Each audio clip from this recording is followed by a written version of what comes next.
যে-জন গীতার পরে মাহাত্ম্য না পাঠ করে, সে-জন পাঠের ফল জানিতে না পায়।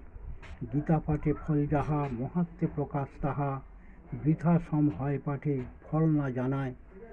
গীতা করি সমাপন, সে মাহাত্ম্য অধ্যয়ন, যে করে সহধর্মিণী ভার্য সঙ্গে করি। আর তাহা ভক্তি ভরে যাহারা শ্রবণ করে, তাদের বৈকুণ্ঠ বাস দিবা বিভাবরী। অর্থসহ গীতা শুনি, মাহাত্ম্য শুনিন যিনি, তার সম পুণ্যবান সংসারে কে আছে। সর্বসুখে সুখী হন, সুশীতল প্রাণ মন, ভকত বৎসল হরি বাঁধা তার কাছে। তাহলে গৃহস্থের ভার্যাই সহধর্মিণী। স্বামীজি বললেন, সুধাংশু, জগতের সকল ভালোর ভালো হচ্ছে ভালোবাসা। এই ভালোবাসাতে জড়বুদ্ধি হলে বলে মায়া।